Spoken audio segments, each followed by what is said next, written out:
Hi guys, good morning. Welcome back to my channel. Hope everyone is having a beautiful week. Today we're gonna talk about my 2025 no buy list. These are things that I really want to hold myself accountable and just avoid buying them at pretty much all cost. Some of these are items that I'm usually tempted to buy at the store because I really like the idea of them, but in reality they just don't work out for me. There's also things that I just think that I bought enough last year and I really want to hold myself from buying more, or in general things that I don't think that are worth spending my money on. And I've been doing this video for quite a few years now, and every single time that I'm tempted by one of these, I just come back and I watch this video and then I remember all of the reasons why I decided to put this on the list, and then sometimes it helps me, sometimes it doesn't, and I just go ahead and buy it anyway because what can I say? Sometimes I can be weak and just give in. However, this year I feel like I am very focused on possibly finally finding the house that I've been looking for, and I want to travel quite a lot, and I also feel like I did get quite a few things last year. So if things are not on my wish list or they're not the one, I really want to be more mindful. I also feel like I have this purse piece right now, like I'm really happy where my collection is at, so I don't feel the need to really go and seek things from my wish list. So this year for me it's going to be, if they appear, if it happens, always very well received, and I'm gonna take the opportunity, but I'm not laser focusing on things this year. Also, many of the things that I'm gonna talk about on this video are relatively small purchases that, if we think about it at the end, they do add up quite a lot. And I am really guilty of this, of thinking like, okay, it's not a bag, it's just a pair of shoes, it's just the Twillies, it's just the lip gloss, but at the end of the day, if you consistently do it, it ends up being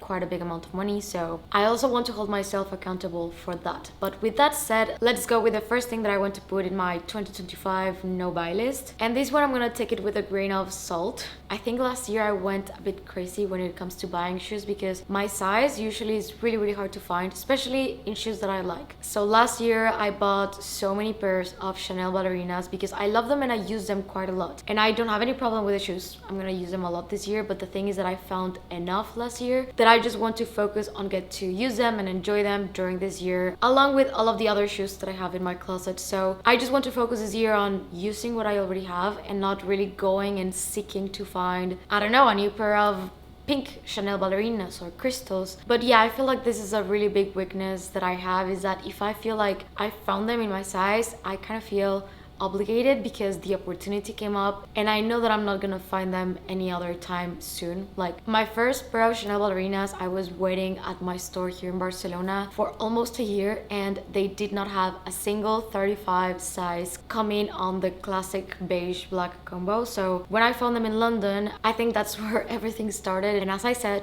I love them, but I think I added enough shoes last year that for this year I'm good. Completely good, maybe for the next few years too. Number 2 is seasonal eat bags or more impulsive purchases, and usually I'm very good with this. I did not used to do this much, but I think in the past 2 years I've been more, I don't know, it's my birthday or it's a special date and I go to the store and I see this. I think a good example could be my Crystal Lady D-Joy, that in no way I regret the bag, but it is very rare of me to go into a store, see something for the first time and just decide to buy it. Usually beforehand I have like a really long process, and I feel like I did skip it a few times in the last years. So I want to just go back on track and stick to the things that I kind of gave a lot of thought and I put on my wish list for a reason, because I really want the color and I know the color is gonna work out for me and the style is gonna work out for me, and I did some research, saved properly, because also with impulsive purchases comes a lot of guilt just because I didn't really fully prepare to make that purchase, versus when I plan on something, let's say a pink Birkin, that I've been having my mind on that bag for quite a while. I usually start saving for the bag if I'm really aiming for that, and I have like this little section in my bank account that is just for that bag.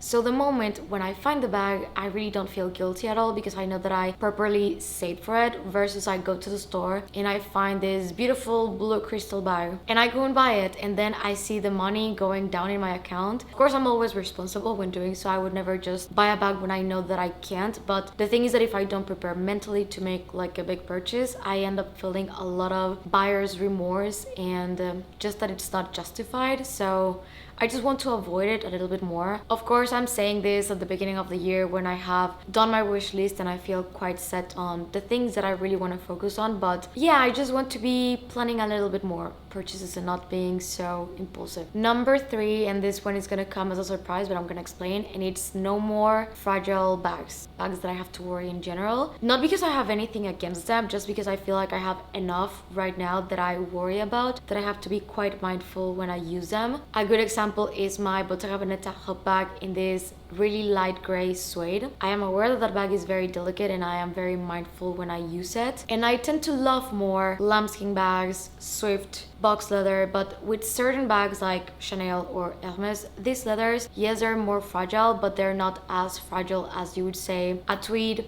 a suede, a velvet bag. And since I already have a few of those that I already have to baby quite a lot, I think I just want to go for a little bit more hard-wearing bags if possible. Again, this is conflicted for me because I tend to love and just like more bags that can be a bit more delicate, and that's just the way that I roll, I guess. But I really want to try to aim for a little bit more worry-free items, especially when it comes to shoes. No more suede shoes for me. Number 4 is no more very expensive designer ready to wear. And I really thought about this one because I fell in love so bad with this dress from Chloe from the spring summer runway, and I would love to get it. But honestly, there's also a lot of stress when it comes to really expensive ready to wear pieces, and it's not the same as bags. I'm always dropping coffee on myself, my clothes get stained with makeup, and I have a dog that jumps on me. So I do have pieces that I love and I use a lot, but also then you have to be very careful on how you clean them and send them to the dry cleaner, and sometimes the dry cleaner can do things to it. So for now, I just want to hold off expensive ready to wear and stick to really good quality smaller brands that make beautiful, very well made pieces for a friendlier price point, and ideally a little bit less delicate. So I've been finding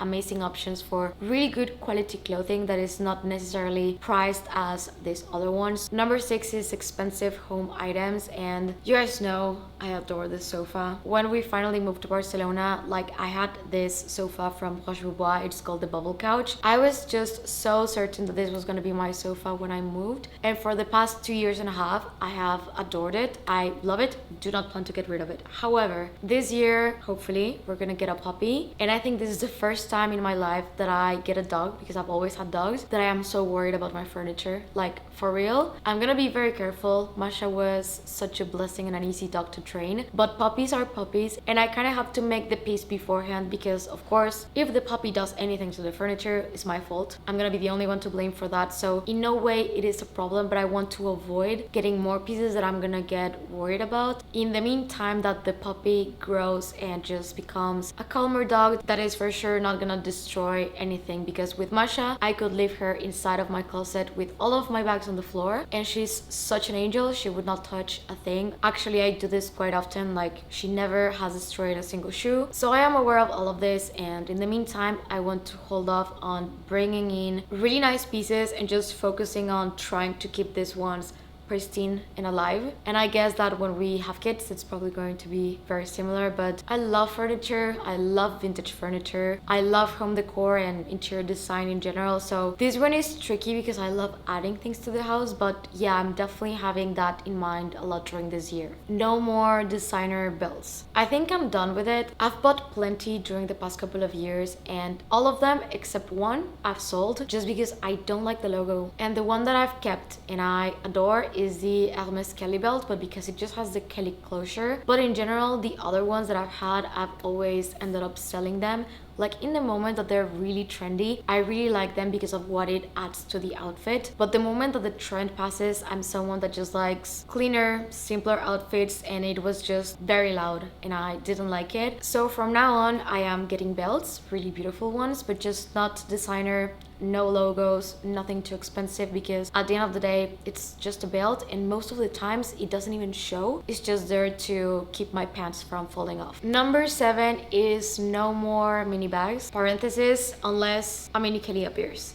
I'm really open to a black mini Kelly. But in general, I just want to stop getting mini bags because I think I'm gravitating more towards bigger bags lately. I can really see it how some bags that I have, I just wish that they were a bit bigger so they would fit more. And I'm not saying by any means that I want to get rid of my mini bags. I love them, but I think that I have more than enough and I want to get more medium-sized bags or even a bit bigger where I can fit camera, laptop and everything that I need on a daily basis. But if a black mini Kelly in box leather appears, that rule goes out the window. Number 8, I'm gonna put 2 on this one, is Twillies and cosmetic pouches. And I just love Twillies so much, but I just use them on my bags sometimes. So I think right now I have enough that I can just play around them with my bags, but I just don't want to buy more. But if I see one that is really pretty, because I love the color combinations and I love the little designs, but at the end of the day, I'm gonna repeat, I just like cleaner, more simple looks. And when you add twirlies and charms to the bag, sometimes it could get a bit saturated. And since I've been really loving back charms, I think it's one or the other. So if this year I'm gonna be into back charms, then I'm gonna hold off from the twirlies. I also tend to love getting cosmetic pouches and I love them. I do have a weakness for them for some reason. They just make everything look a little bit more organized. For example, my niece Vivi, and I have the mini and then I have one for the brushes. I love that, but I think that I don't really need to add more and that I just honestly need to stop looking for them, stop asking to see them at the stores and stop looking at them online to take away that temptation. But I just really like them so much. So yeah, I love the ones that I have. I'm just attempting to not get more. Number 9 is no more coats until October. I'm gonna be realistic on this one because I know that I'm gonna break it. Like the moment that fall starts, that's game over for me with sweaters and coats. So I wanna be realistic and at least hold off from now to October, because sometimes, and this happens often to me, really cute, amazing, beautiful coats go on sale during spring and summer before fall arrives, and that's usually when I start getting things because they're discounted. And I do blame my husband for this because he, every single time that there's a sale, he's like, yeah, we should get that. So I started to apply that a lot more, and that's how I end up getting a few coats. And I understand that yes, there's a discount, but I have more than enough coats. So ideally I would like to hold off until October, and still during October, November, December, January, I want to be very mindful and not add more, because at this point my closet is exploding from coats and sweaters. And we have this rule that we have a certain amount of hangers. If we run out of hangers, then we need to do a cleanse, and usually the cleanse applies mostly for me. And I've been having to do cleanses more often lately. That is really good to just take things out that you're not using and donating or giving to friends. So yeah, no more coats until fall ideally. Number 10, and it's like 2 different things, but it's no more lip glosses and no more books. The lip gloss thing is that every single time that I go out and I come across a Sephora or I go to El Corte Inglés, there's always this new amazing lip gloss that you have to try because it's a new color, and especially the packaging really does it for me. So if it smells like vanilla, strawberry, cherries, watermelon, it's pink, it has glitter, I will certainly get it. And I think I need to stop doing that, and I always gravitate again towards the same ones. So I think I just need to buy the ones that I love and use. Let me show you the ones that I love. So I use a combo for the base. I use the Clinique Black Honey. It has this beautiful red color that I just love, and it's also very natural. And on top I use this one from Rhode, and this is in the shade Toast. And it's always either this one or the Ole Henriksen. So yeah, basically these 3 are the ones that I always use, and I'm looking for them in my bags because I constantly lose them. But then I have so many in my vanity that are different that I just don't love them as much as these ones. So I just need to stick to these ones, maybe have multiple ones because I really do lose them all the time. And for books, the thing is that I love books, and I love books for reading them. And I also love books to put them on my bookshelf because they're pretty. So I love reading so much, but there's no way that I can read to the pace of how many books I buy. So for example, I've been meaning to read Fourth Wing. I have not started the series yet, but I have the books in my office since at least 8 months now. Have not touched them because I have not finished my previous book, and I keep buying more books because I think I might like them. And right now that we're in the apartment, I don't have the space to fit that many books. So maybe when we get the house, I'm gonna make this massive bookshelf and I'm just gonna get all the books that I want for all of the reasons, because I want to read them in the future, because they're pretty, because if they have limited edition and they have gold details or the cover is pretty, even if I already have the book, I will get the limited edition one. I don't know if I'm the only one that is like this, but it is a bit of a problem when you don't have the space to store them, and at the same time you're buying more books than the ones that you're actually reading. So I'm aiming to not buy more books during this year and just read the ones that I have, because I for sure have more than enough books to read throughout 2025. But if we find a house this year, then that rule goes out the window, because I love books. And also coffee mugs. I collect coffee mugs too. I'm also running out of space. Even if we just got a new coffee station after the wedding, it's the one right there, to be able to store all my coffee mugs. So this was my 2025 no buy list, but I would love to hear what's on yours. And I would also love to know if anyone else struggles with the ones that I do. If you're new to my channel, please consider subscribing and click the notification bell down below so you don't miss any of my videos. And if you're not done watching, I'm gonna leave you two right here in case you wanna check them out. Thank you and see you on the next one. Bye.